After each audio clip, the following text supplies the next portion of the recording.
welcome to our very first YouTube video. My name is Natu, and to my right is Buki. and left. My name is Yinka. You know what? We're trying to figure out which is left, which is right. Hence the pose. But what will be a YouTube video without bloopers? As we say, this is our very first YouTube video. We started on Instagram, and here we are. We're going to be talking about a lot of things, but as our first YouTube video, we decided that we'll start with the most easiest of them topics, or so I think, or so we think rather, relationships.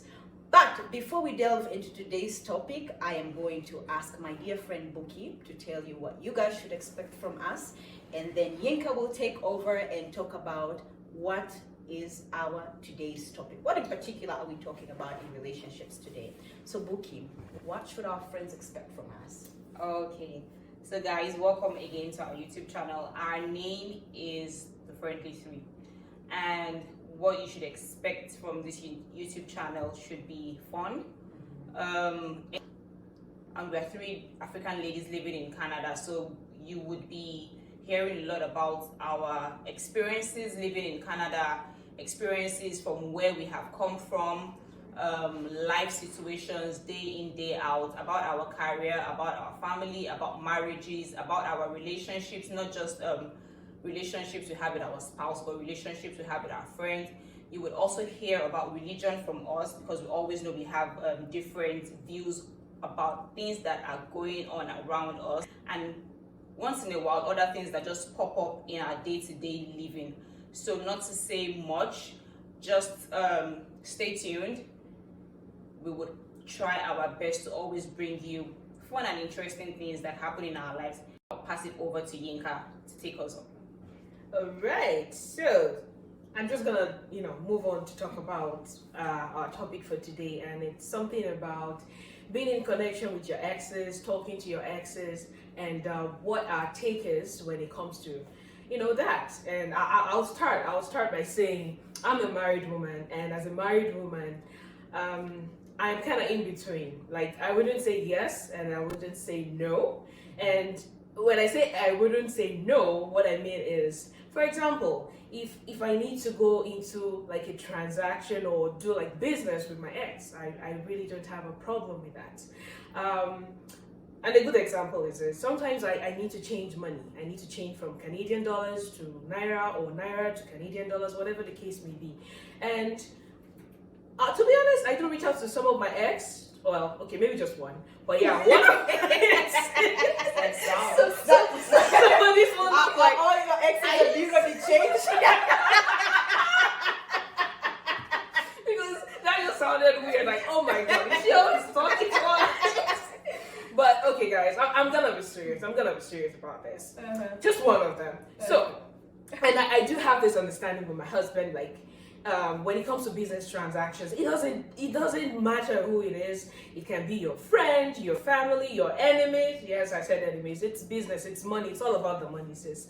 But yeah, so I would definitely reach out to my ex to make such a transaction if they can do it.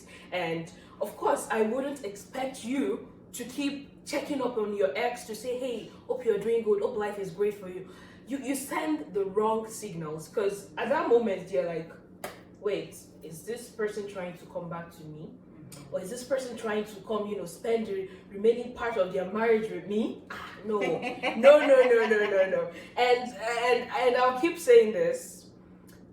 I think it's not really, they would say it's not what you say, it's how you say it.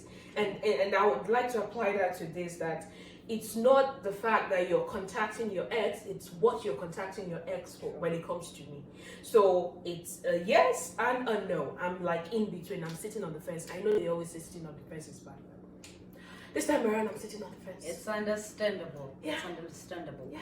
Now, Buki, I know you have an opposing opinion. So, what's your take on being friends with your ex? So this issue of ex, Mm-hmm. they are ex. Okay, now. Everything. Now, They are don't ex. So where I stand, as much as possible, as I don't want to sound like, oh, you're so harsh, you're so Margaret Thatcher. In a way, I could be, Apologies for that.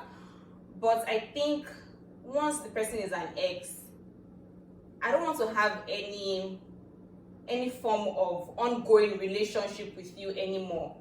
So when I'm saying that, for example, when we first break up, I don't want to keep in touch with you. I don't want you to think, oh, maybe the babe still wants me back, or maybe the guy still wants me back. We have broken up. We broke up for a reason. Either of us said we're no longer interested in the relationship for a reason. I do not want to put my emotions on the line because I still want to continue that relationship, because in most cases our exes are usually our friends. True. That's right. So it's usually hard to break off ties with a friend. But the question that I'll put to you, Yinka, because you said your ex is a bureau de change. I had to think bureau de change. So what I will ask is it that there's no other person around for me to change whatever currency that I'm changing with? Before you answer that question, just hold on. There are other people around that can, help me change whatever currency that I need to change. And when I say I don't keep in touch with my exes, it's not like, oh, when I see them, I'm going to throw stones at them. No, I don't mean that. It's not like it's bad vibes, but I just want to respect whoever it is that I'm in a relationship with at the time, or who they are in a relationship with, because I don't want those people to feel like, oh, are you still talking to your ex? Or is there still something going on? And I also, as a lady, don't want to feel like, oh, are you sure you don't want to go back to your ex and all of that? So back to Yinka. So are you telling me that your ex, even though you had said some initially, like, oh, all your exes, they have dollars, they have, they are cashing out. If you don't have an ex who can change money for you, does that mean you cannot look for somebody else? Of course, definitely. I mean, I have a whole bunch of people to reach out to, because it's all about the money, like I said in the beginning. That money must be made and changed and everything. But anyway, back to the point. The first question you asked was, must it be my ex? What if the deal is too good to pass on? Sis, it must be my ex. Well, it has to be maybe a life or death situation for me to not be able to pass off on that deal. Well, also, I think if after, depending on the relationship I have with whoever it is that I'm dating, if after I have spoken to him and the person is like, oh, don't pass off on that deal. Maybe it's a deal like, oh, he has to be with Elon Musk. Duh. Okay, I mean, I don't know. Maybe in the future, you never know. Maybe I'm just okay. Maybe not in the future. I'm already married. I was gonna say maybe I'm gonna find me and Elon Musk. Well, fortunately, not unfortunately. Fortunately, I'm already thinking I'm off the market, and I pray it stays that way. So, like I said earlier, if the deal is sweet, like I said, I still sort of kind of have a relationship with this person either way, because just because you're my ex doesn't mean I would, like you said earlier, throw stones at you if I see you. Of course, if I see you, I would have a nice conversation with you. I would, even talk about whatever is going on in the world, or whatever the topic is. So if I can still have such a relationship with you, I don't see a problem in you changing money for me, especially if you're giving me a good deal. And Buki, now I have a question for you.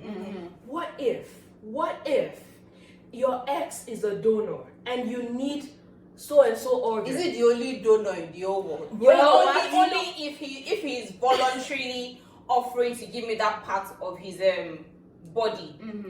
Is it body? If it's a voluntary donation, and it also, I don't want to die yet though, but it's like I'm going to collect the because take for example, your husband's for example kidneys. We can always do the kidneys. We have to, and we don't make use of both. At the same time, I hope not. But anyway, so if for example you were told none of your family members is a match, and the only person willing, because you're talking about someone still willing to give you kidney, because I mean we are friends, and I hope you would never need a kidney, but if it came to me, I would still have to think about it for a while.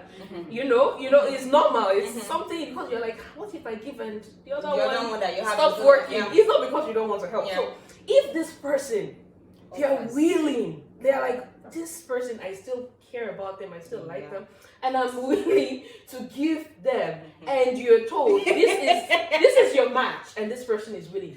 Will you refuse that offer? In as much as I know that I'm going to heaven, yeah, sure. Okay, this is starting to do a dance. I'm going to collect the organ. No, I'm really going to collect it. Okay. But then I need to know why he is giving me that organ. Like, there should be an underlying reason.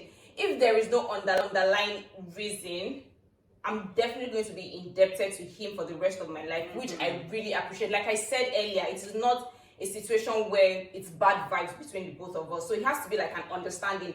Not like I can't talk to an ex if I see you, but I'm not going to keep in touch with you. I think maybe that is where I should be able to differentiate. Like, okay, if I see you on the streets, or if I see you in maybe a gathering, I will definitely walk up to you. Or if you walk up to me, it's going to be a mutual conversation, like a civil conversation, not like bottles throwing and all of that. Then after a kidney, you wouldn't No, not that. So it's going to be a civil conversation. Right. If we find ourselves in somewhere where we have to talk, not like so but for me, if you're intentionally trying to have a conversation, like picking up your phone, looking for this person on social media, I think that is where for me I want to draw the line. And I'm gonna speak about that later, but before we continue, I want us to hear from Natu. Natu, what is your take? Are you in the middle? I feel like I'm the tiebreaker. I feel like I'm the tiebreaker, but unfortunately, I think I resonate with both sides. Okay. So I am like Yinka in the sense that for me, it depends on how the relationship ended. Oftentimes, most of my exes, I wouldn't say we are best of friends, but we're cordial, we're civil towards each other. Some of them actually, I'll be honest, we're friends. Like I have one ex who we are doing business together. Okay. So depending on how the relationship started and ended, I don't mind maintaining a certain level of relationship. So whether that's friendship, whether that's a business transaction, I don't think our ending in relationship should be an ending of other things that brought us together. That said, I also resonate with Buki in the sense that if I'm still invested in that person, I feel like I need to sever those ties at least for a little while for me to heal. Right. Yes. Right. So in that sense, then I'm like, you know what? And if it's a person that I know I never get over, I beg, shift, move. Oh yeah. I do not, no, I will block you everywhere. But it took time for me to get here. When I was younger, I actually used to believe I can be friends with all of my exes. We could be cool. And it took one lesson. So one of my exes who I thought we were really good friends because we grew up together, we were family friends. His sisters today are still good friends of mine and used to like exchange messages here and there. And I got a message from his wife about how I need to back off, I need to do this. And I remember then I thought it was very disrespectful for her to reach out to me and for her to like write those expletives and hurtful words. But now I look back, I realize that's a boundary that she heard, or she has rather, that I should have known of, or at least my ex should have said, you know what, my wife is not okay with me keeping in touch with you. So goes to say that just because I'm okay with keeping in touch with some of my exes doesn't mean I won't honor what him or his spouse or girlfriend wants. If they don't want that, I'm okay with that. And it also, I find my perspective changes with the person that I'm with. If I'm with a partner who's like, hey, I do not want you keeping in touch with the exes, we reason it out. If it's like, oh, I'm no business, nothing, then I'm like, okay, maybe that's too much. But if it's just, you know what, this person is making me uncomfortable and they explain why, I'm usually okay. But to Yinka's point, if you're getting me a job with Elon Musk, my friend, we are keeping the eggs. We're all about the bag. So, hey. On that we all agree. Yeah. On that we all, it's Elon Musk. It's Elon Musk. You know what? Is it Elon Musk or is it Jeff Bezos? Jeff Bezos. All of them. It's a sandwich. That said, we would love to hear what your take is. Do you keep in touch with your exes or do you not? And if you do, why do you condone keeping in touch with your exes? And if you don't, why not? Yeah. So as you see, we all have opposing views on this. In that note, we are also going to have a lot. I shouldn't say a lot. We're setting up ourselves for failure, but we are going to have a few of these talks on relationships because we're passionate about our relationship as friends, the relationship that we have with our partners. I am single, by the way, in case you have a brother, Please. an uncle. We want a Nigerian. We want a Nigerian man for her, like our Yoruba brothers. Yes, but jokes aside, we're passionate about a lot of things, one of them being relationships, but you should also expect more from us. As Buki said earlier, topics about self-development, our careers, how we're navigating life in Canada, and a whole lot more. So I think we've overextended our I stay. need to let them know they need to subscribe. Come on, ladies. Yes. Subscribe, like, share. Let your friends know that they're three. Yeah, I was gonna say two, but I'm still beautiful. Three beautiful ladies Yes. here who will. Oh well, not always, but will, sometimes come out here and talk about all these things, the relationship, everything they mentioned. Let me not go over the list again. Yes. And hit the notification bell. Yes. It's a mouthful. I was trying to drag it so that I don't say nonsense. So hit the notification bell, and please, we want to see you next time. We want you to watch this. We want to see your comments. It's important. Please leave your comments. Thank you. And Buki, kindly close for us. Yeah, so one more thing, you can also follow us on Instagram, the Friendly 3. that's right. Share, like Yinka mentioned, share, subscribe, share to your friends, share to your family members, share to your loved ones. We would always try as much as possible to make this page, this channel as fun as possible, as much as we can. We would also appreciate your feedback. Please be respectful of us, and also have in mind that we also would respect your positive feedback, constructive feedback. We would really appreciate that. Thank you so much, and we would bring this to you another time on this channel. Thank you. See you guys next time. Bye, Bye. guys.